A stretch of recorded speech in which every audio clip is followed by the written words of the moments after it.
This panel will explore the role of media, youth, global institutions, and African leadership in refusing to normalize hate, and instead building a future rooted in justice and dignity. Our moderator for this session is Eugene Anangwe. Please come forward. He's a media personality that you all know and a great host. He will be joined by Dr. Donald Kaberuka, former president of the African Development Bank, among others. Professor Kingsley Moghalu, president of the African School of Governance. Madam Ebba Kalondo, former spokesperson of the African Union Commission. And Ambassador Peter Fahrenholtz, former German ambassador to Rwanda from 2012 to 2016. Welcome. Over to you, Eugene.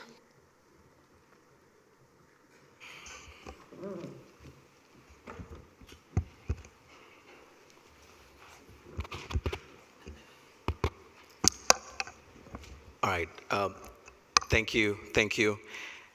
I would like to start this conversation with a clarion call to all of us that we pay maximum attention for us to be able to pick as much as we can. It's going to be an interactive session, and we'll have a session where we'll have questions from the floor. And I believe that it's a discussion that is long overdue, and it's good that we're having it now. Now, I'd like to start off by looking, first of all, at the aspect of international complicity and silence, because this is one of the enablers of the wrong narrative that we continue to see, and also the aspect of complicity. And maybe I'll be able to start, first of all, with Professor Kingsley. This I would love to hear from you, first of all, looking at the aspect of what was said by the world, and we had it also in the previous panel, and the world did say never again in 1994. 31 years later, the genocide ideology is continuing to spread, and also most of the times with silence or sometimes indifference from global powers. What does this enduring inaction reveal about the sincerity of the international commitment to human rights, and how do we dismantle this global complicity that is somehow intentional on this issue? Thank you very much, Anangwe. Let me begin with a personal story, if you don't mind. When the genocide happened, the genocide against the Tutsi in Rwanda occurred in 1994. I was a young political affairs officer on the Rwanda desk of the UN headquarters, the UN Secretariat headquarters, the Department of Peacekeeping Operations in New York. I was desk officer for Angola, for Somalia, and Rwanda.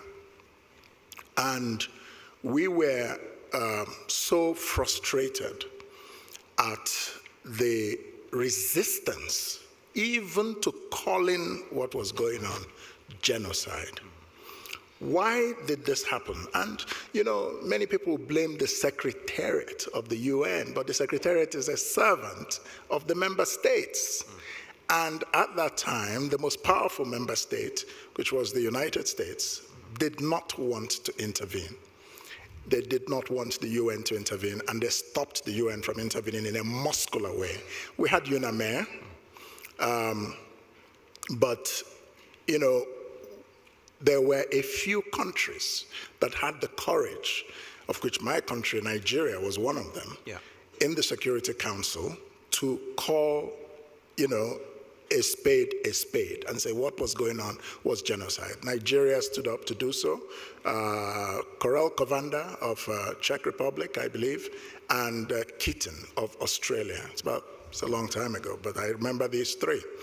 So the first thing we have to understand is that the interests of powerful states are primary in their calculations. despite genuflections to human rights and certain principles in international affairs, but national self-interest. And at that time, after what happened in Somalia, where the Americans, were killed, and America just didn't want to intervene again, in Africa. So the first thing is that national interest is what drives the international response. And we see it even now. Now, after that happened, of course, everybody rallied around for the creation of the International Tribunal, which was a secondary response. Having failed to stop or intervene in the genocide, nobody had any objection to those who were the masterminds being called to account. And so later on, I moved to Arusha, to the International Tribunal. I was a legal advisor and the spokesperson for the International Tribunal. And we received a lot of support, including from the United States, to bring to account the high-ranking architects of the genocide. I remember the trial of Bagosora Theonest, who was, by all accounts, the leading conspirator of the genocide. I remember the trial of Jean Kambanda. We remember the trial of Akayesu, the mayor, and so on and so forth. And now we see the same thing playing out in the conflict in the neighboring state. What is happening is that, again, interests, this time I would say commercial interests, are driving the response or the non-response. And so everybody's looking at, what profits they can make, and for that purpose, they create a very convenient narrative that is one-sided and fails to address the real underlying causes of what is going on. And by so doing, this attitude is complicity in genocide, in effect, because you have the same spirit, the same ideology operating against certain minorities, but there is no real strong action to make that the centerpiece of the whole discussion. Instead, some secondary narrative is created, and but in a silent conspiracy, the global media runs with that narrative. So what this tells me to conclude is this, that African countries owe a responsibility to themselves first and foremost. Govern your countries inclusively. Don't wait for disaster to strike in the hope that some international community, quote unquote, is coming to save you, because their conscience is very selective. Thank you. Thank you. Thank you for raising that. And I know we will have some time to speak about the power of media and, of course, governance as a tool of prevention. Allow me to cross over to Ambassador Peter, because I know for a fact you've been in the diplomatic scene for quite some time, and just take us through those diplomatic boardroom sessions that probably could be playing out in the sense of what we just talked about earlier on. What guides the decision to actually be either sincere or insincere on the aspect of the commitment to human rights? Because we still continue to see international complicity and silence, like we heard from Prof. Kingsley here. He took us through the history, but now I'm talking about today, because we continue to see this happening today.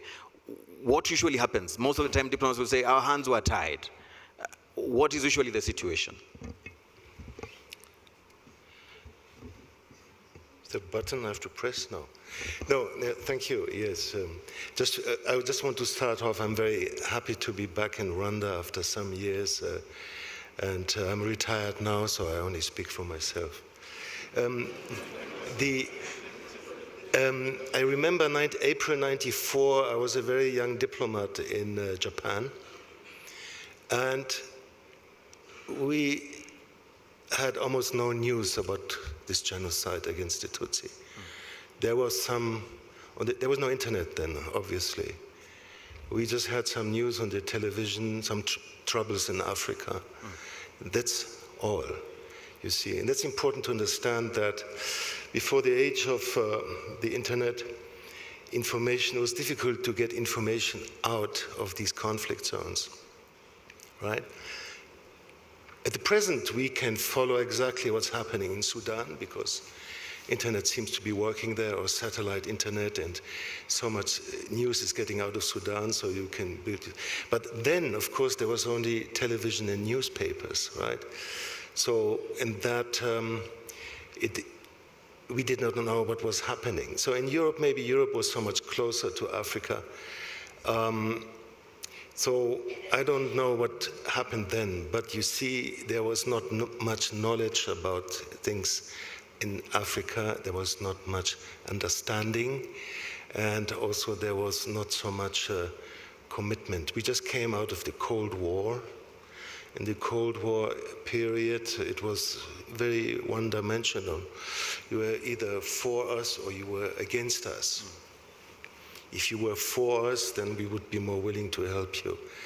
And then 94, we had, if I remember correctly, other crises of global impact. I think there was South Africa was moving away from apartheid, the Balkans and so on.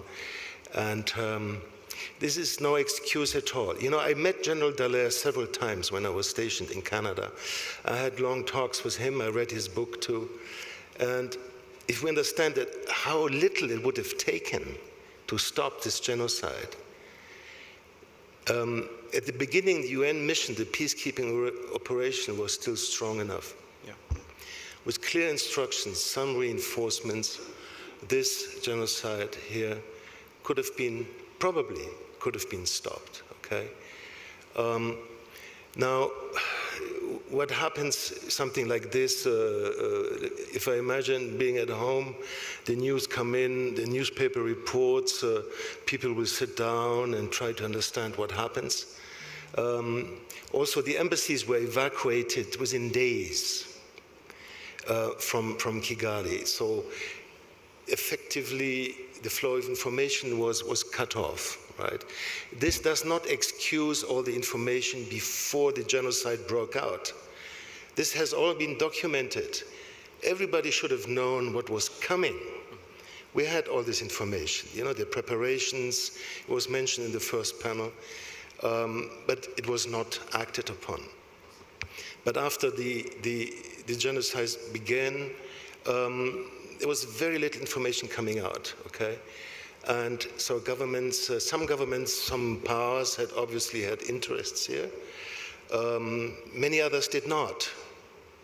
It was a lack of interest. It's a lack of humanity, if you like, right? It's a failure. So that's all I can say at the moment. Yeah. I'm keen to hear what is stopping the world and all of us from stopping a similar genocide in just neighboring DRC, yet all the signs are ripe, and we're talking about never again. And this is where I bring you, Ebba, from your thoughts in terms of international silence in that particular sense. We are hearing from the previous speakers that the signs were seen. We could have stopped the 1994 genocide against the Tutsis in Rwanda. We have a chance now to stop any of that from happening, and we heard from the previous panel of even how everything that happened here in 1994, genocide against the Tutsis, is what is happening in even neighboring DRC, but it is not being stopped. What is it that it makes it very difficult from an international perspective, multilateral perspective, in stopping and nipping it in the bud sooner than later? This is what I'm trying to understand here. I think we all, oops, sorry. Hello? Yeah. Sorry. I think we're all trying to understand that, but I think what we must accept is that, and I'm going to introduce something else, that we are currently sitting or living a global geopolitical era that, for all intents and purposes, has shown us the shortcomings of multilateralism. You might even want to say that multilateralism is sort of the landscape against which the global north exercises competition over us. the Africans. And then also the retreat or the complete disregard of what we all think are accepted global norms of international rules, whatever those might mean, and international justice. When you see, and as we speak today, and I think if we place ourselves in a global context today as to why there is so much silence, then we should probably ask ourselves, how is it possible that a multilateral international system of international order has been completely incapable of stopping the destruction of a people in Palestine for the past 18 months? You can draw the parallels as you will with 1994 and what is happening now. But I think we are living in a world today, 31 years after the genocide against the Tutsi here in Rwanda, where the circle, terrifyingly, is coming full circle. So I think we're asking the wrong questions. I think we should not be asking the why the silence. It's so deafening that the silence in itself is a vocabulary that is extremely eloquent. I think we know the language of silence. We understand it. We should be able to answer it as it is talking to us. I don't think that hearkening to rules or an accepted understanding of who we are as humans is the answer. And I was speaking to Dr. Alex just now that I think that we underestimate the power of shame. And I'm not talking about the shame of victims. It's the shame of those who knowingly compromise on their humanity or their sense of fairness. And when confronted with that absence or that lapse in their sense of fairness or their sense of humanity, rather than want to redeem themselves, shame makes people double down. Not only just double down, shame makes you angry when you are constantly confronted with that lapse of humanity. And I think this is what we are seeing today, partly. Thank you. But while you still have the mic, I think for institutions like the African Union, for instance, which I know you played a role as the spokesperson of the former African Union Commission chair, these institutions are often seen as too cautious, even when clear signs of danger are actually all out there for all of us to see.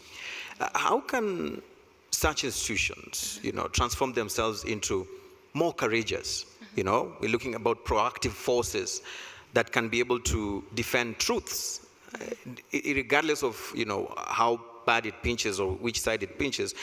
And of course, move with urgency as opposed to just sovereignty, which I always see when you talk about such multilateral institutions like AU.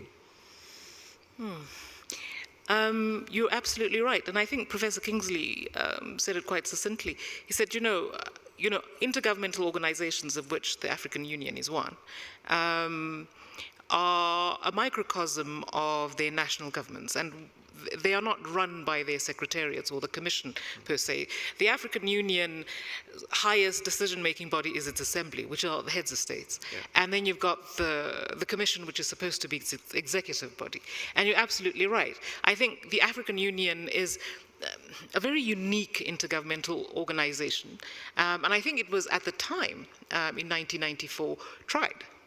But again, it's also an intergovernmental organization with an ambition so vast and so bold that, however it structures, I think the African Union has ambitions of a supranational nature, but we are an intergovernmental organization. I know it sounds, I could explain that, but I think this is not the forum for it. But however, it is an extremely important qualification to make. I'm not making excuses for it at all. But the African Union is also a conglomeration of regional bodies, whether it be the Southern African Development Community, which is SADC, the East African Community, ECOWAS in the West, and UMA, which not many people know of, in the North. And, you know, when you want to go through, and I don't want to take up too much of your time, is that SADC was already, the Southern African Development Community was already in existence by then, but, you know, I think in 1994, it was also the year of independence, of freedom for South Africa. You had so many overlapping issues. And again, it's very difficult to understand how to give power to organizations which are led by men, for the most part, and who lead governments. The African Union is many, many countries. Why did the many, many countries not come out to come and, you know, sort of lead the charge for and with Rwanda at the time? So the African Union is sort of a homogeneous sort of blob, but there are countries with names and neighborhoods which are close to this area which is called Rwanda. Yeah. So I'd put it that way.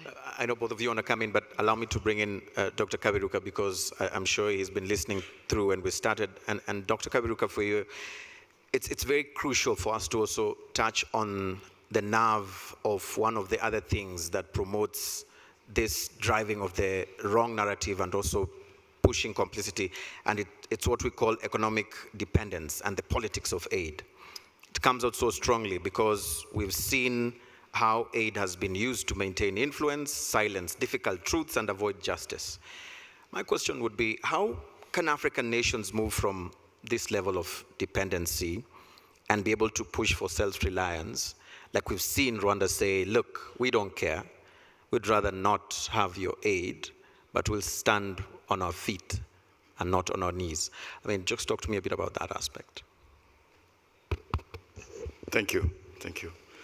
Good morning. First of all, it's a pleasure to be here with these colleagues, friends of Rwanda who have joined us. I agree with everything they've said. How Africa becomes less dependent is a big subject. I'm going to come to it another time. But what I want to limit myself today are three things, especially because I can see many young people in the room. There is a saying that history shapes choices. And the history of Rwanda has shaped the choices. And the problem I think Rwanda has had with the international community, not simply in 1994, even thereafter, is that sometimes the international community, or what you call the international community, has no humility not to accept those choices, but to live with them. And so it causes permanent conflict. And I'll give you two examples, just for the benefit of the young people in this room.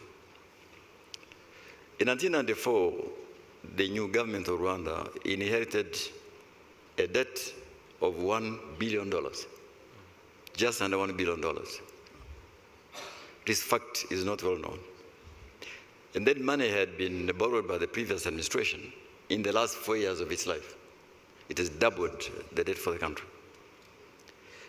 And so there are many people in the world who said to the government, please don't pay that debt, because that debt was used for prosecuting war and genocide. There are many voices, many NGOs said, don't pay. Now, the government of Rwanda, looking at the global realities and the realpolitik, said, look, that would have been the ideal position in an ideal world, but we will pay. And if I recall, it means that the government of Rwanda, without much means at the time, was paying, budgeting about $3.3 million per year to pay both foreign debt and domestic debt. And it is true, some of those money had been used to buy weapons. That is a fact. At least I was in government at the time, I have some knowledge of it. And eventually, about 10 years later, a lot of that debt was cancelled as part of a general global effort. But until the debt cancellation, Rwanda government was paying the debt. What some people in the NGO community called the debt of genocide. So you would have thought, well, the international community would say, this country has suffered enough, at least let us allow them a moratorium on that. It didn't happen. So there goes your international community.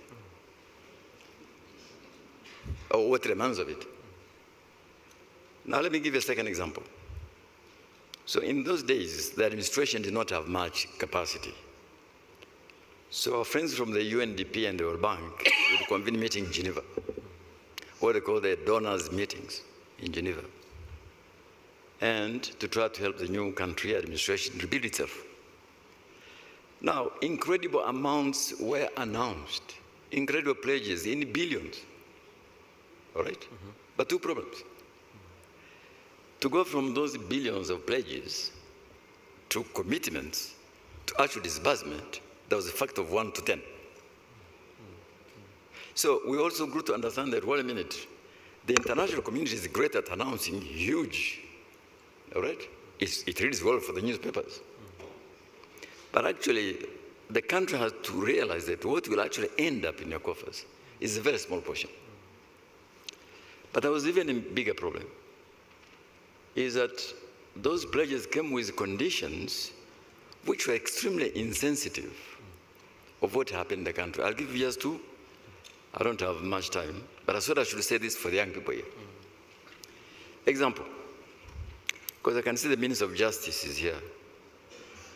At the time, the prisons of Rwanda were full of genocide suspects, because there was simply not enough space for all these people.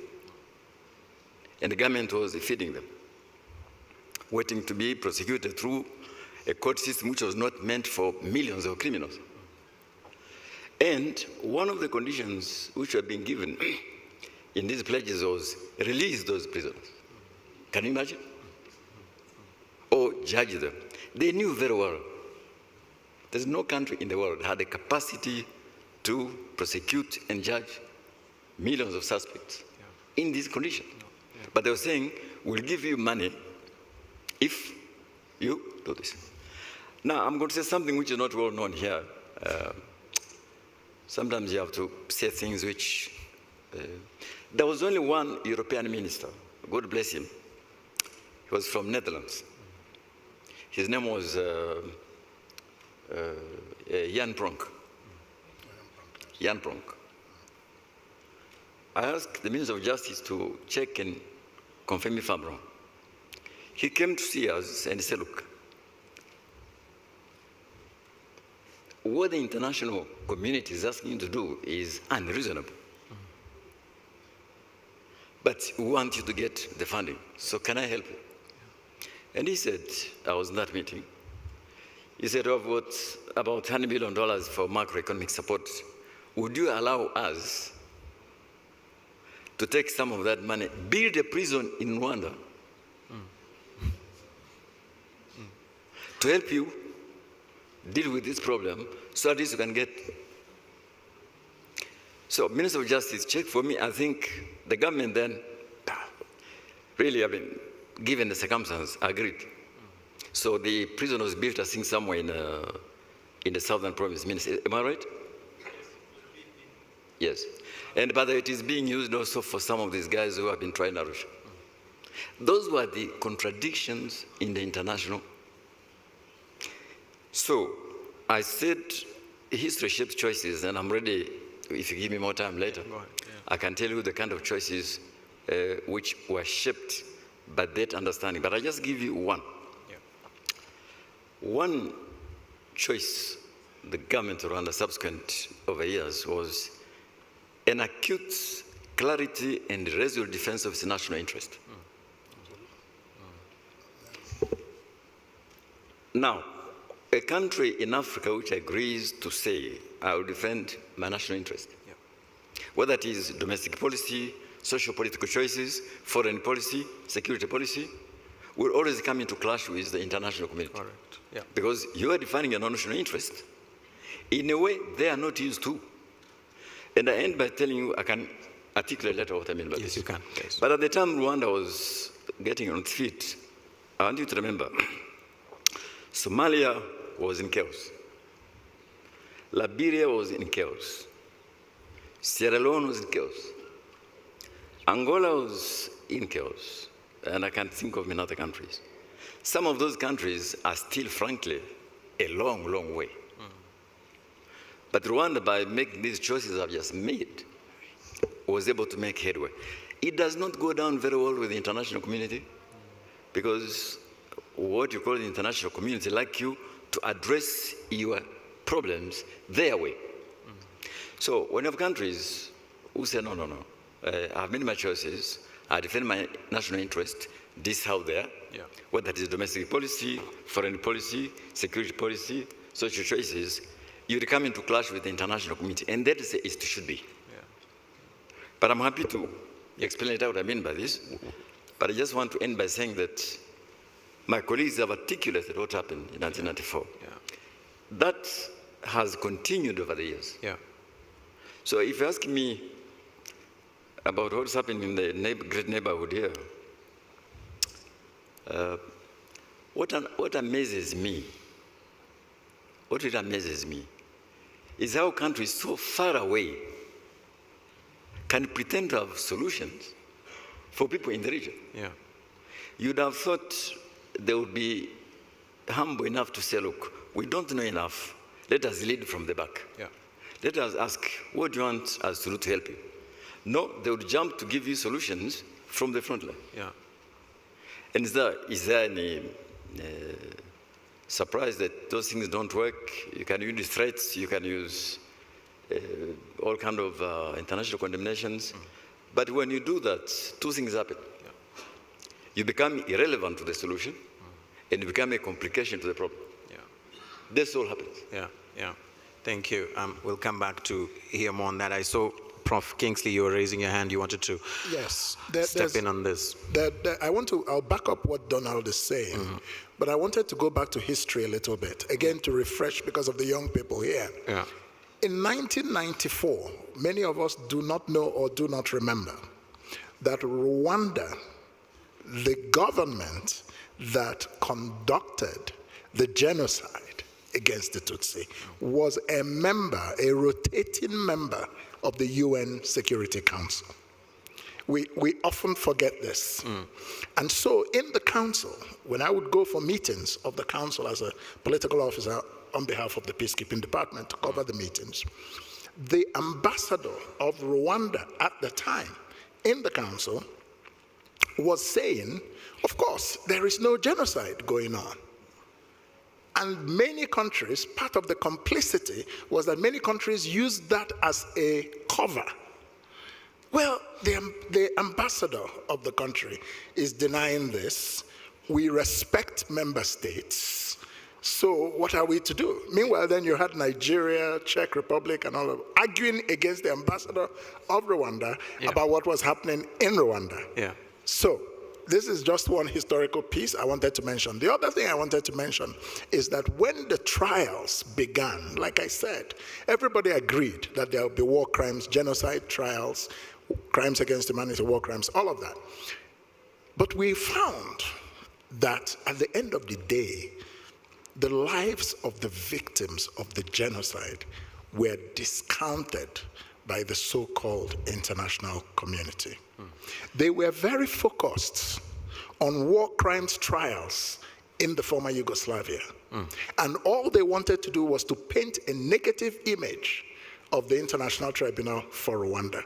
Meanwhile, as far as international law was concerned, we were doing a lot more of the heavy lifting. We were dealing with genocide. And so I, as the spokesperson, had to work very hard to change this narrative, bringing up the importance of what happened in Rwanda and why the search for justice was also important.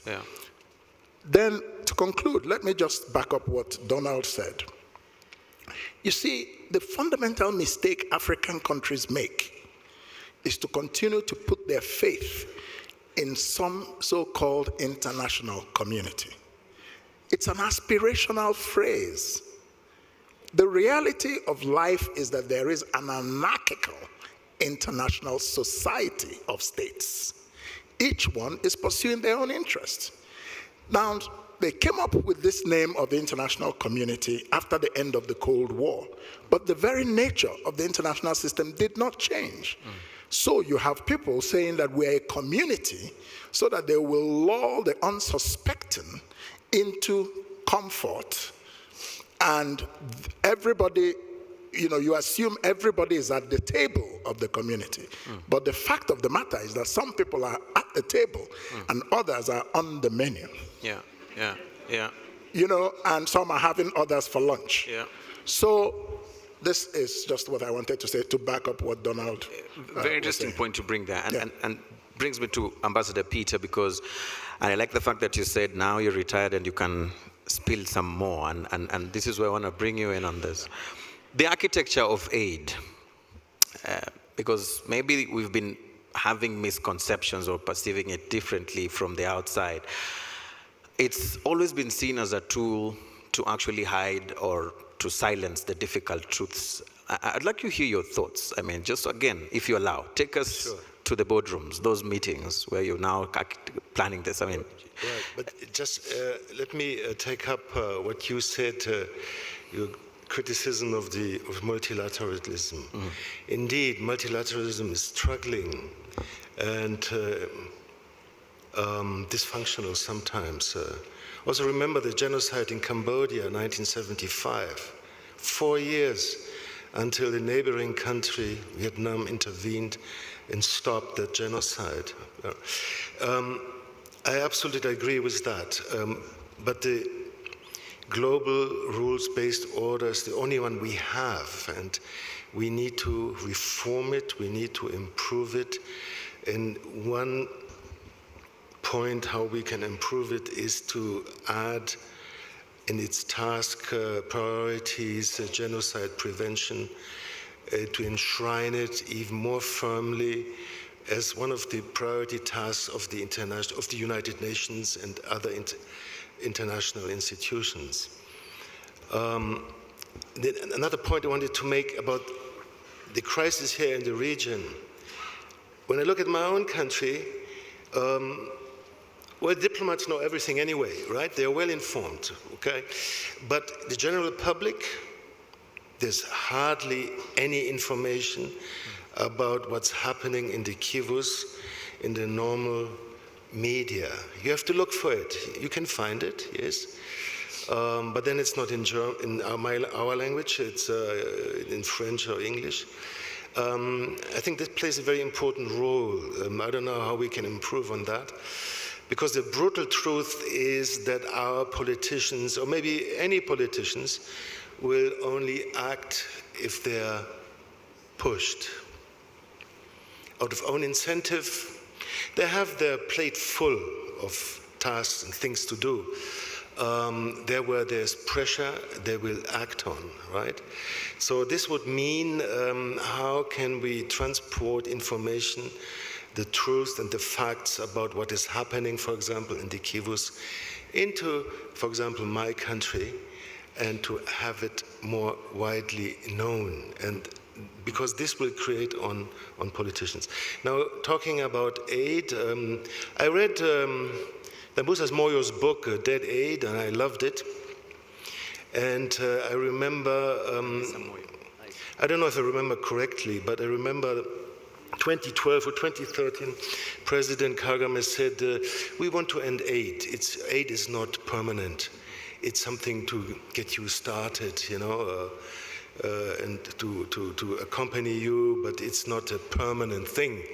And I always remember that, how he said that, and that's absolutely true. And what you said is right.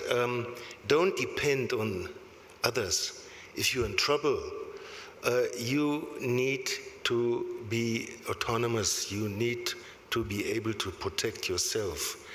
That is one of the lessons when we look at human history, right? Who can you depend on to invest hundreds of millions, billions of dollars to send down soldiers? It takes a lot of money and effort to do something, to intervene. You must be able to help yourself, and then maybe you can look at your friends and ask them to assist you in this. Yeah. The problem is, of course, with the genocides, usually it's the state against its own citizens. So that's the problem, right? And if this is happening in your neighboring country, what is your moral obligation when you look across the border into your neighboring country and you see people being massacred? Maybe even people of your own national or ethnic group, right? What should you do then? Of course, the first thing would be to rely on the international community. But what if nothing happens? Are you just supposed to wait and watch these people getting killed? That's, I don't think that's a real option. So, Dr. Kaberuka wanted to do a response on that as well. Just for coming back, because I didn't answer your question about aid. I would urge that we don't waste too much time on this for 3 reasons. The aid system, the aid architecture we have known for the last 60 years is over. I think if you wanted a signal that is over, it is not Trump and the closure of USAID. It is the British government cutting down aid almost by half to finance rearmament and defense. And that is a trend across Europe. I can't blame them. They say they have enemies in the neighborhood. So what they have done is to say, okay, we have done aid for 60 years. Now we have got our own problems. And the first one is rearm ourselves, prepare for war. It's a choice they have made. So it's important to say that. We could stand here lamenting about aid is over, but that's it. It had an exit. Exit had come earlier than we thought. So that is it. Now, our president hosted some ministers, African ministers of health, for a dinner 2 days ago. I was pleasantly surprised to see what the ministers are saying. Okay, our sectors have depended on some aid for a long time. Disease burden had been, reduced. Life expectancy has improved. Child mortality has gone down. But now it is time for us to assume our responsibility, and we will. Each minister was saying, look, we will. It won't happen overnight, but this is how it will happen. Every country is different. How every country responds to this reduction in what you call aid will vary. Look, Kingsley's country here, he's my friend, so I can say to him. They collect 7% of revenue to GDP. That is the lowest on the African continent. In Nigeria, he agrees. The average for low-income countries in Sub-Saharan Africa is 15%. So which means Nigeria is able, over a couple of years, to bring its revenues to at least the average for Sub-Saharan Africa. Now, I'm not competent to say why, but I believe every African country will respond in its own ways. So let's not waste too much time on aid. I think it's an relevant subject. I think what you want to ask us is what is the impact of weaponization of aid? Yes. As a tool. When aid moves from being an act of solidarity to achieve particular social development outcome to become a weapon of influence. Yes. Is that what we're asking? Yes, that's the question. If that's the question, I'll be happy to answer that later. Awesome. But I want us to separate the two. I think aid, where it has been effectively delivered, has achieved some results. And I think we are to thank partners. In areas where it has not been effectively deployed, it has led to a number of deleterious consequences, even unintended consequences. But I think one of them, I think what the German ambassador is saying is that the spirit of dependency without an exit point had created undermined capacity of our countries to do long-term planning for the exit. And so this wake-up call is important because now it opens the door for us to plan long-term in terms of how we depend on trade and investments like all countries have done. But this is a big subject. It is. But I want you to separate this issue of aid and what has done or not done and aid weaponization, which is aid being used as a diplomatic tool or even a military tool to achieve particular political or diplomatic outcomes. Yeah. The two are different. Yeah. Okay. Yeah, very different. And I want us now to open the floor, and then I'll come back to the panel just to be able to pick your questions.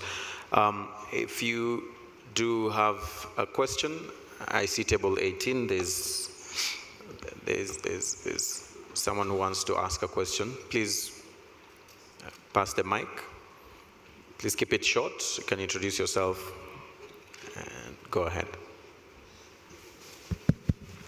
Thank you very much. I'm Ladislas Ngendahimana, and I'm a political analyst.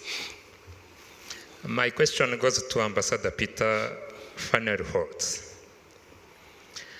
From the discussions of the previous panel and this one, we can link genocide ideology and the aid dependence. These two might be linked in a way or another. And particularly in the Great Lakes region of Africa, these two are associated or linked to the colonization of which Europe or European countries have a role or are responsible for. And today we see that these countries are using sanctions again against the same countries or strengthening some of these peoples who have been victims of this. What could be your message to those countries? Thank you. Yes. About colonialism?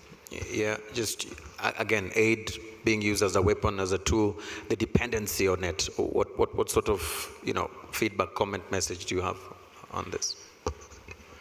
Well, on aid, I share Donald's view. I mean, it's a tool which you can use like a jack to change your tire or to fix your car, right?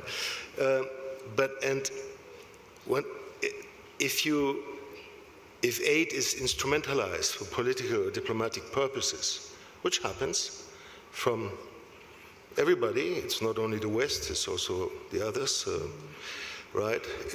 There is the other side who lets itself being instrumentalized. It is up to African governments to say, no, we won't do that. It's the African elites who have the responsibility to say, no, just go away. We will not be pushed into doing something that you like, and you blackmail us by withdrawing money. About colonialism, of course, I think that a lot of work has been done on colonialism and its consequences in neo-colonialism. My advice would be don't blame everything on colonialism. I mean, so many decades have passed. Many African countries, 62, Guinea even before, there were so many decades.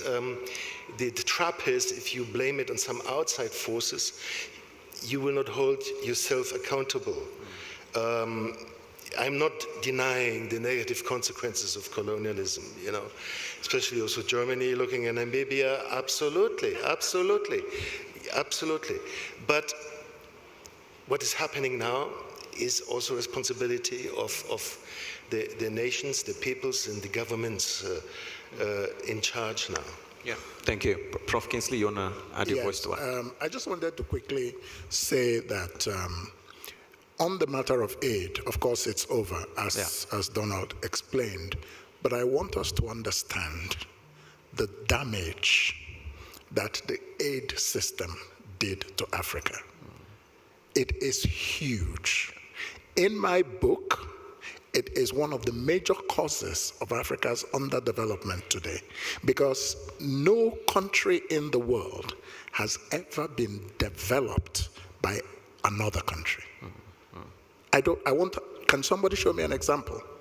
So when Donald says that aid had some uses, he's speaking in the Rwandan context. Rwanda is an outlier.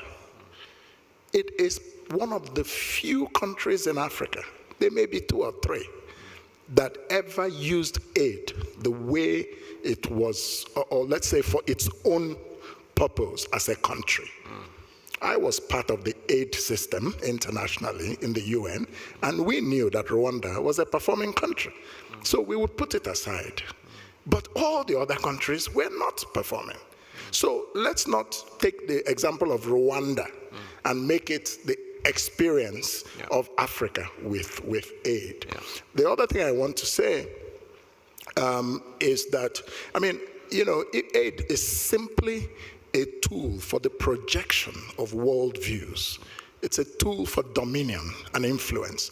And that's why Asia, like China or Brazil or India, they received aid briefly and quickly graduated to giving aid because they wanted to compete with the West for influence. And aid was the tool to do so. But I also want to say that Africans should look at Asia when we talk about colonialism. Colonialism is a fact of history. And we know that it played a very important role in genocide ideology, especially in this country. Even in my own country, colonialism also played a major role in some of the ethnic conflicts and wars. The Civil War of 1967 to 1970, 3 million people dead. Unlike Rwanda, you know, all the people, leaders so-called, want to brush it under the carpet. Nobody wants to confront it, and so there's no healing, you know. And that's a lesson that can be learned from KWIBUKA, I think, about the power of memory, remembrance, and healing. But we should not blame. Asia has moved ahead despite having been colonized, and Africa should stop giving excuses with colonialism. Now, that's not to say that we take away from its role in some peculiar circumstances, especially as we're discussing genocide. There was a very powerful role there. Thank you for bringing that up. I want to give a chance, table 27, just for purposes of regional balance. Let's cross to this side. Yes.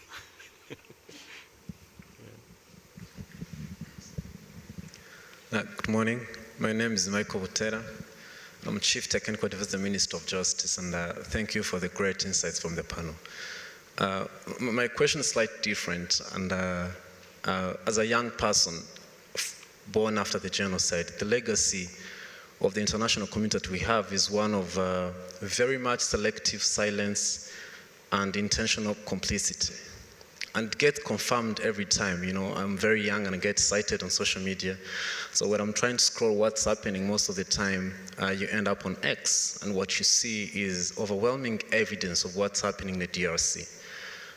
You know, very barbaric actions, people being burnt alive and all that. It seems to me that there hasn't been lack of information, and both the international community, but Africa. So my question is, what do we do with this information? We seem to wait to the international community for it to see. It seems that specific reports from specific regions have to carry some specific credibility than that raw footage coming from Goma. The reports from the group of experts have to go, you know, through New York to carry some weight so that we can react. And then we still sit and really call out international community. Now for African leaders, for individual countries, why can't we call this out?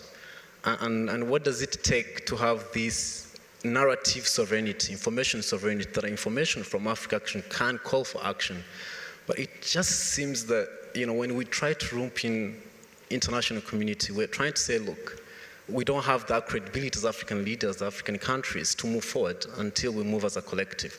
I'm trying to understand, I mean, it might sound very naive, but if I was the chairperson of the African Union, I would have moved, but stopped all this. But I want to hear from you. Where's the catch? Why does it have to take so long? You know, very passive communications, self-conscious, very, you know, self-censored. So I would want to hear more from the panel, the perspective that you have on this. Thank you.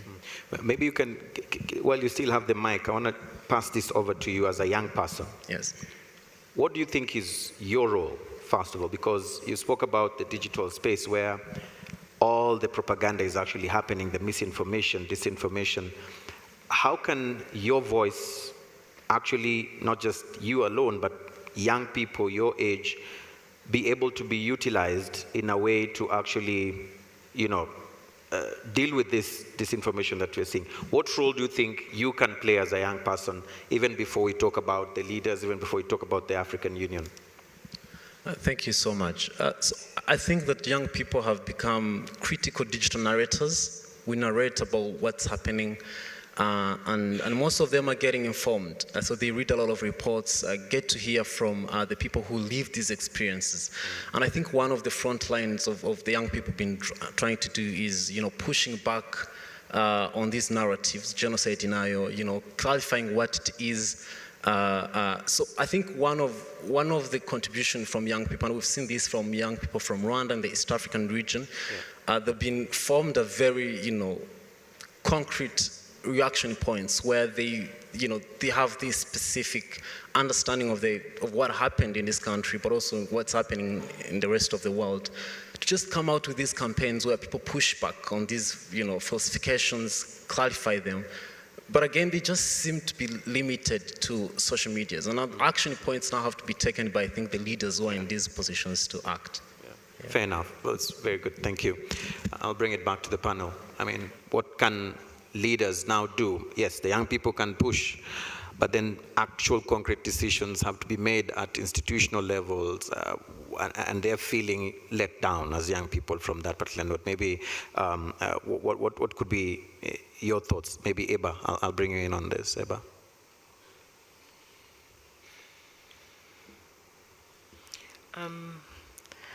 I imagine this is working.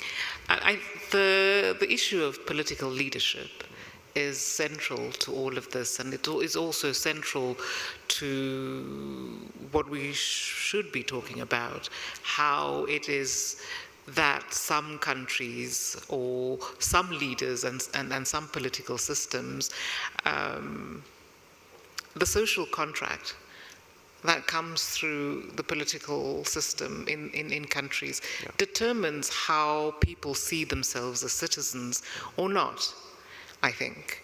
And when you have political systems where there is a concerted effort to exclude some citizens through the differentiation or the hierarchy, or making a hierarchy around who is a citizen, or who is a better citizen, I don't think, I think that informs how people think of what the state and that type of leadership should do to be able to deploy power, state violence, to bring together that notion of citizenship. What we saw in Rwanda 31 years ago is exactly that, the lack of political leadership that brought about a social contract that actively legitimized the exclusion of citizens purely on the basis of what they look like or how they are perceived by part of that citizenry. So when you talk about political power and political leadership and what we should expect from it, especially in Africa, is that, Rwanda is a political system born of a social contract that came about through this terrible legacy that happened 31 years ago and from beyond. And I think that we should probably think about it as to why it is that that seems to be a threat for others. Does it expose the lack of political leadership or the ability to be able to create a social contract between citizens and within a country? Or why is it that one of the most aspirational political systems in countries today, and like Rwanda, after being able to come out from the ashes from 1994, or even a place like South Africa. I come from Southern Africa. For a country to have come out of apartheid and to have come out of a genocide, these are two of the most important aspirational notions of governance and political leadership. How they then evolve is another question. But I'm not quite sure how to articulate it, but I'm trying to ask myself as well, why is it that there is such a lack of political and operational solidarity, intra-African solidarity, with these aspirational notions of how we want to see ourselves as Africans, whether we are Rwandans or others, in countries with examples that Rwanda has been able to give us. I do think that it is extremely difficult for political leaders, and having been in a space of African political leadership, is that Rwanda is a very unique example of aspiration, admiration, envy, and some discomfort, because I think, I need to speak to this. Yeah, please do. Rwanda did this, but you know when there's a guy in the class, in your classroom, he doesn't do very much, or he's kind of by himself, he gets bullied, and then one day he says, you know what, that's enough. You want to be him? You kind of fear him because he boxed you? And then he really becomes the most popular guy in class, but people still don't like him. You don't understand why. I think we carry within us as Africans our own wounds of unattained leadership,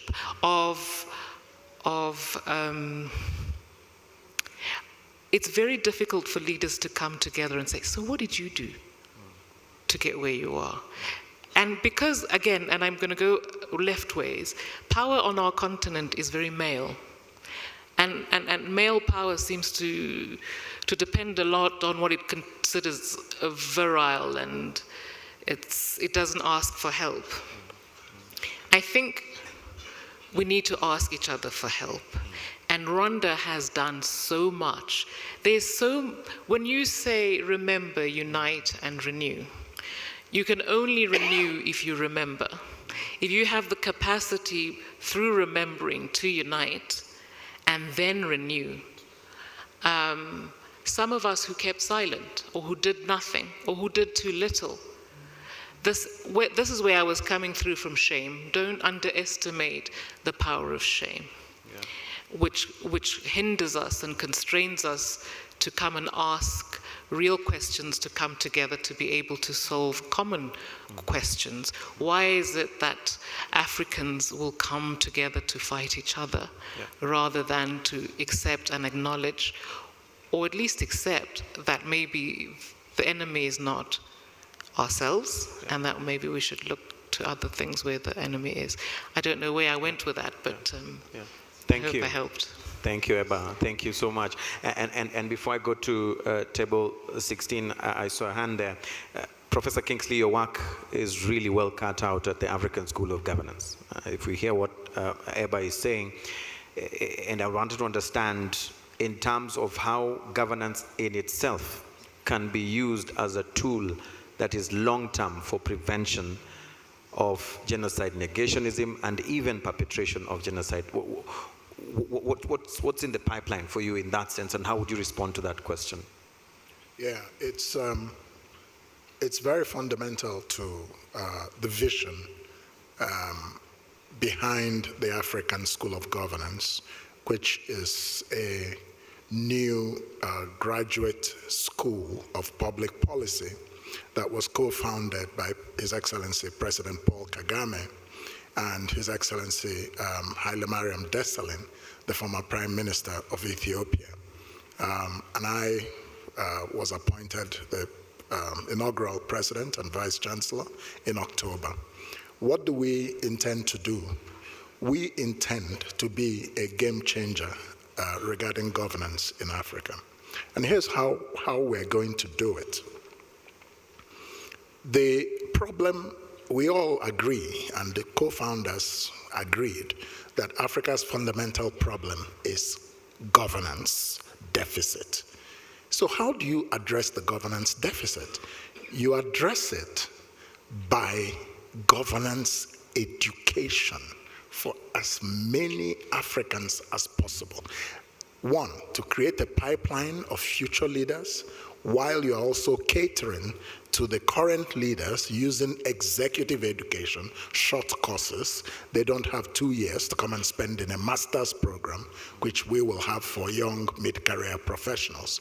So we intend to educate a new generation of Africans, not just with the knowledge, not just with the skills, but more importantly, with the mindset for transformative governance. And transformative governance includes governing for results. And that means you must have stability. And how do you have stability? You must have inclusion, inclusive governance. We will teach in the African School of Governance that a fundamental problem of state formation in Africa is the artificial boundaries that colonialism created, lumping ethnic nations in different countries. And that this must be addressed as a foundational starting point in governance in Africa. African states are not nation states. They're countries, but they're not nations. So you can't make progress if you don't build a nation, such as Rwanda is trying to do after the genocide. But I want to say something that is also very practical. We will also teach that it is important to avoid exchanging one hegemony for another. In many countries, we have this. In my country, for example, you have, let me go back to Switzerland, for example. Switzerland is a multi-ethnic nation. And they have recognized this by creating a rotational presidency among all the 26 cantons. In Nigeria, for example, this debate has raged for years. Should we have a rotational presidency? And so what we have had is that one representative of an ethnic group comes to power and sees it as their turn for their own hegemony. And they will do it for 8 years, and another group will come. Instead of actually beginning the healing process, the nation building process, they just go to the lowest common denominator. It's our turn. So we will teach in the African School of Governance that we must go beyond this and actually begin to build nations with effective governance, efficient governance, with a social contract that caters to all citizens, with leadership example. The inspiration of a leader who governs in a certain way is very strong. And I think Rwanda does provide a good example of that. And so, I know, I don't want to crack this joke here, but I know some people who met the president, some people from my country, who met the president of Rwanda somewhere and went up to him and said, please, can you come and be the president of Nigeria? And the president of Rwanda just laughed, you know. But the point I'm trying to make is that you have leadership, which is that vision, then you must translate it with governance that has the skills and has the mindset, purpose-driven. That's it. That mindset training is what will distinguish the African School of Governance from most other institutions in the continent, because most institutions focus on the knowledge, the skills. We all know, you know, the Constitution and all of that, but the heart, the mindset, we will focus very heavily on it. Yeah, thank you. Thank you. For purposes of gender balance, we've done regional. Let's do gender balance. Table 16. Alice, you can go ahead. Thank you very much, Mr. Moderator. I'm Alice Karekezi from the University of Rwanda. And I want to say that I'm very grateful for the political economy lenses that have been brought into the conversation. And I find it a very important compliment compared to the previous panel. If anything, the current situation in Eastern DRC has done one thing, to force us to confront at least two things: the naturalization of hate speech and the genocide denial, and the naturalization of a narrative that designates who must die and who is licensed to kill. Unfortunately, the exportation of the genocide ideology has been there, and today we cannot shy away with that, in spite of the global narrative. But Mr. Ambassador, while I totally agree with you as former colonized that we need to bear responsibilities for our present and our future, don't you have the impression, when you look at Congo today, that we are in the beginning of what was the Berlin Conference? Because we cannot shy away from the responsibility of the state of Congo, whatever it is, and I say that with a lot of pain. I was born and grew up there. So it is not something that I say easily. But when I look at the positions of great powers, it seems as we have a different Leopold II, and now for each power to have a bit of piece of Congo, the position is there. Why is it we have amnesia here? And why we cannot also confront the fact that colonialism is back? What's your take on that, Ambassador? Thank you. Right, go ahead. Well, I believe I mentioned already that colonialism was not good. But you know, if you look at history, if you look back at 5,000 years of human civilization, you will find many things which were not good, right? This is human nature, and it's not an excuse, and it does not make it better. It does not make it well. What we need to do is to avoid things like this happening again, and this, I think, this was what your question was leading to.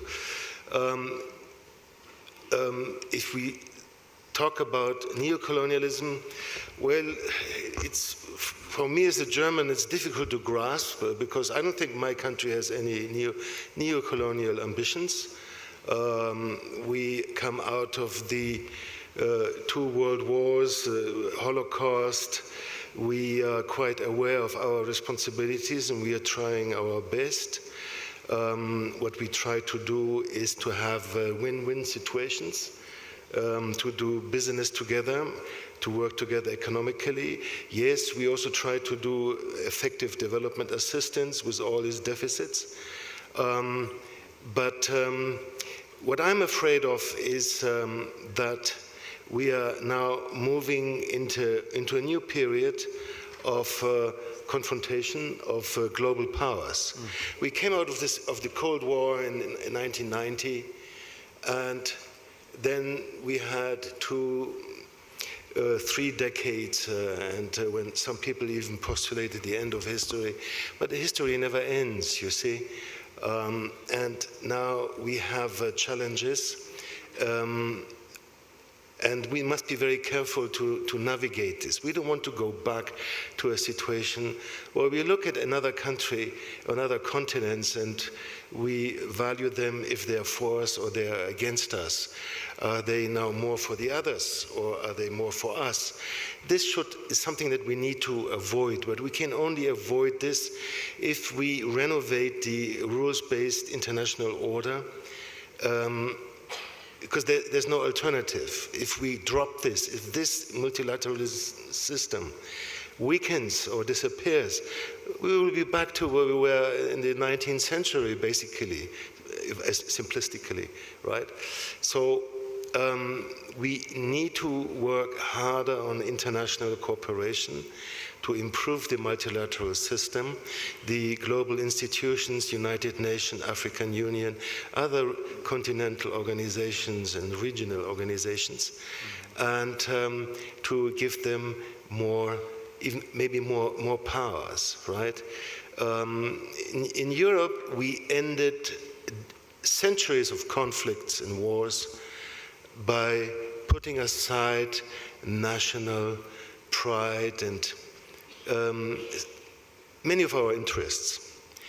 We still have our interests, but if you look at the European Union, we managed to create a space of peace and prosperity, in a sustainable way. So I'm not saying that this is something that can be applied one-to-one anywhere else in the world, but it gives us the hope that if we want to, we can achieve this. We can achieve regional or even continental peace and stability and prosperity if the people and the leaders want to. It's possible. Who would have thought 100 years ago what Europe could achieve to do? It was inconceivable. We had fascism, we had communism, we were killing each other, we had genocides ongoing, that we overcame this. Where we had to go through hell to finally understand that we need to do it better. Maybe that's a human weakness. We have to experience the worst before we really understand that we have to improve our performance. So this is a note of hope. If we want to, we can do this. Yeah. All right. Thank you. Time is not our ally at this point, and so I want to just do one round of closing remarks, but I would like us to do it in this fashion. I'll be able to ask for a call to action, but also I need each one of you to give your personal commitment. It can be you as an individual or the institution that you represent, on how to ensure that we all fight the complicity, confront it, and also deal with the narratives that are not real on issues to do with the 1994 genocide against the Tutsis. And I'll start with you, Dr. Kaberuka. If you could recommend one urgent, concrete action to stop the spread of genocide ideology, whether at a policy level, education, diplomacy, or leadership, what would it be? And then your commitment. Okay. Let me just say a joke I was saying to a colleague here, a European colleague, no names, I don't want to embarrass you. You know, I said to this person that one of the heads of states on the current panel put in place by the African Union, SADC, and EAC was a young peacekeeper in Bukavu in 1962, a young lieutenant. 1962. It goes that long. That long, yeah. I also tease this person that around 1964, once the first wave of refugees from Rwanda were going to Eastern Congo, there were troubles there, involving European mercenaries. And so some Rwandan refugees had to be evacuated by the UN to Tanzania. There might be some descendants of them in this room. That is 1964. So for me, this suggests something different. I have some disagreement with my friend Kingsley here, because I'm on the board of the School of Governance, so I should be careful what I say to him. I don't agree that Africa has no nation states. Nation states are formed. The idea that Europeans are now nation states, I don't buy either. They have gone through a long history, through the Congress of Vienna, through the Treaty of Rome, things they have done. Let alone they have caused 2 world wars, which were European wars, fought elsewhere in the world. But they've come around it by accepting the reality on the ground. So I've said to one audience here, I've forgotten, when the African Union was being formed, there is a principle there. It's called the intangibility of frontiers. However, it had conditions. It had conditions. You really cannot choose and pick people in your country. Those you consider to be citizens, and those you consider to be foreigners. Because every country in Africa will be torn apart. So, genocide by its definition cannot happen unless it is enforced by the state. Yeah. Right? Yeah. Look at Armenia, look at Germany, look at Cambodia. It is the state which enforces the genocide. In this case, if there is a functioning state in this great neighbor, a functioning state, able to accept the rights of all citizens, there cannot be genocide. All right? Because the monopoly of power, the monopoly of violence is in the hands of the state. All right? If it has issues, it can ask for help from others. But you cannot really say that, I've said this once in Nairobi, that a government in Tanzania would wake up and say the Maasais of Tanzania should go back to Kenya. Or the Hausas of Nigeria should go to Nigeria. All right? Yep. Every single African country would be up. So the thing we must do at the African School of Governance, really to say, okay, what are the responsibilities of the state in this era? And I've said to you before here, I don't know if it was Anangwe, that for me, a state must have a certain attributes to fulfill its role. Number one, it must be a state that governs for all, not for some. Let alone it must be a clean state, must deliver services, must be accountable. But it must be start by governing for everyone. All religious groups, all ethnic groups, all geographies. If it doesn't do that, then we have roots of what is happening. It's so important, I say this. Yesterday I had an argument with a friend about how did genocide happen in Cambodia? It happened because there was a group of people there, okay? Okay, pursuing a particular objective. Okay, until they were defeated by the Vietnamese. All right?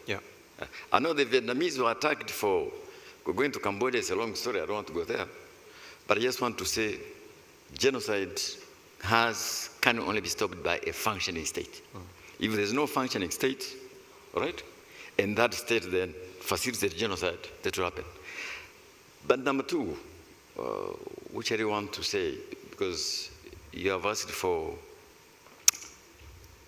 my commitment, I was asked by the African Union some time back to help them set up a peace fund for the African Union. So I set it up. They'd asked us to find just about $5 million, but then we could leverage with the UN. We set it up. We set up governance structures. Okay? But of course, they have issues on how to utilize it.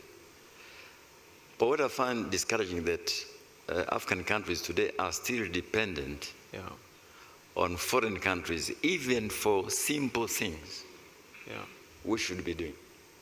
So if I were to make any commitment here is to say, to continue working with the African Union, to ensure that we reduce the vestiges of dependency on foreign countries, because that undermines the independence of the African Union. The level of interference in matters of African Union is simply amazing. At one point during our summits, you'd find the hall full of all these people from outside. And the decision has to be taken, no, this is a meeting of African heads of state. Can you imagine the European summit inviting African heads of state to sit in that room? So I think the commitment we can make here is to say that we should all agree to work together to strengthen our regional organizations, to strengthen the African Union, to strengthen its instruments. I just end by saying to Anangwe that the young man here talked about the narrative. You know, narrative, the way it is defined today, I recall during the global financial crisis, we were told that Africa would be the continent most to suffer. Frankly, I did not see why. And we emerged. Then we were told during COVID that African countries will be the countries most to suffer. In fact, we emerged. But better some of the rich countries. Because there are things like African Center for Disease Control. Right? So I do believe that with all the challenges we face, we can overcome them. But we will not overcome them by depending on others to come and resolve issues for us or prescribe for us what to do. All right? Whether it is in the domain of peace and security, pandemic management, economic management, it has to be our internally generated solutions within Africa. Thank you. Thank you. Prof. Kingsley? I agree with everything my brother Donald has said. And so you can see that all of us in the African School of Governance were carefully selected. So I have nothing further to say, but to align with him. Yeah, thank you. What's your commitment? Oh, you align. That's what you're saying. Well, I mean, copy paste. Let me let me say, specifically concerning commitment, that as president of the African School of Governance, I can commit, and I do commit, to doing my very best, working with colleagues, the faculty, the board, including Donald and others, to raise a new generation of African leaders who will govern competently, in a visionary manner, fairly, justly, and inclusively, and who will see, by the time they graduate through the African School of Governance, the futility of the ideology of genocide. Right. Thank you. I'll cross Ebba. I'll come to you later. I want to hear Ambassador Peter. What's your closing remarks? What's your parting shot? We've talked for over an hour, and where do we go from here? And then what's your commitment? Right. It's important to look forward. What will we do? Everything that has been said today was very deep and wise and true. But what will we do? I have 3 ideas I would like to put forward about this region. It's not about the diplomatic efforts. I don't know enough about that. One is, obviously, we heard about more than 1,000 indicted perpetrators of the genocide still roaming around, half of them in the DRC and the other half somewhere else. I mean, these people have been indicted by an international court. These people should be brought to justice. This should be a task for the international community. It's not so hard. We know these people, we have their names, we have a list. This should be done. Secondly, by the way, in Germany, we tried and sentenced several FDLR leaders to prison sentences. Secondly, the FDLR, if you remember, there were efforts to pursue and destroy the ADF in northeastern Congo, even involving 1 or 2 Western powers, I don't remember. So I think the FDLR needs to be destroyed if necessary, or dismembered. It should not exist anymore. And this is what we need, some commitment for this to happen. How can it be? Imagine, it's a bit maybe simplistic comparison, a Nazi SS division, fully armed, operating somewhere. Nobody would tolerate that. But this is what we're having with the FDLR, right? Sometimes they're weak, if necessary, they're armed and they get strong again. Why is this outfit still out there, you know? It's, thirdly, I would like to think about, when we look at the reform of the international system, to establish once genocidal actions are observed anywhere, to have an automatic triggering system, triggering compulsory action, which cannot be vetoed.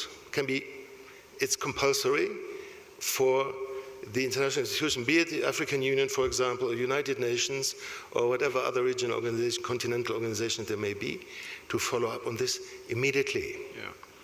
Yes, details have to be worked out. It's never that easy, but we always see, even if we get information, there's no action, right?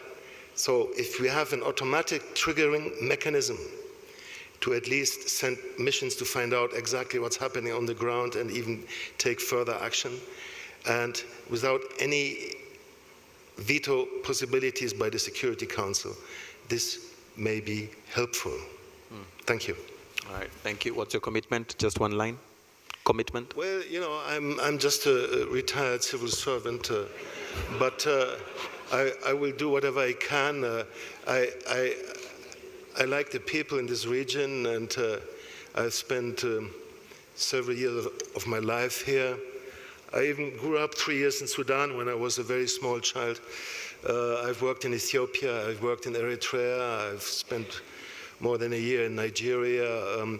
I like this region, and I will do whatever I can to contribute in a constructive way, or where I am needed, I will commit myself. Yeah, thank you. Thank you, Ambassador Peter. Ebba, you have the last word. What's your parting shot? If we were to remember anything from this conference, what would that be? And how do we keep the renew, unite, the remember, unite, renew alive? And what's your personal commitment to ensure that all that we've had here, it falls in the right place? I think I would speak to 31-year-olds who are Rwandan. I would want to be able to... you can't hear me? Yeah. What do you mean you can't hear me? Sorry. Hello? Yeah. It's okay now? Sorry, I think I would want to address 30-year-olds. In my country, we would call you born frees. And my children are born free, unlike myself. And you were born free. If you are 30-year-old in Rwanda today.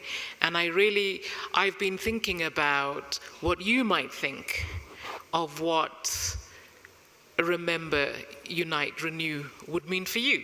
I think I would really be interested to listen to 30-year-old Rwandans today, especially knowing that this is a generation that lives much of their personalities and even their physical sense of citizenship is lived digitally. So you are also confronted with this barrage of opinions of you, of yourself, of your country, coming back at you. I would like to know how it is that you are able, or what kind of coping strategies 30-year-old Rwandans can be expected to have, just being assaulted by information, by disinformation, which for most part is also genocide denials, which denies one's heritage, one's past, and being the previous generation, which is 31-year-old and older, who have been keepers of a memory that is also a legacy of indescribable loss.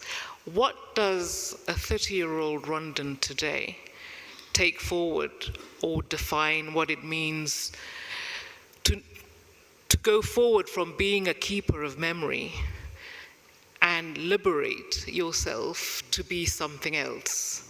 You know, we're moving into a second generation of survivors and citizens who are trying to define themselves as themselves. For me, I would like to actively listen to how you would want to remember, so that you can unite and to renew to become what for the next 30 years. And my personal commitment is to, if you allow, to actively listen to you, whether it's tidy or untidy. But you know, I do feel that going forward, one is also allowed to be afraid. One is also allowed to have doubts. And I think we need to be able to create safe spaces for 30-year-olds to want to carry on, to fight.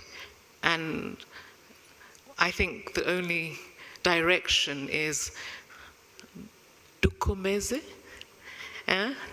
and my commitment would be to be here to listen to you and to promise to be an active ally. That's what I would Thank you. Thank you very much. I want to say thank you to our panel. Thank you very much. We'll now hand over back to the amazing masters of ceremony. Thank you so much.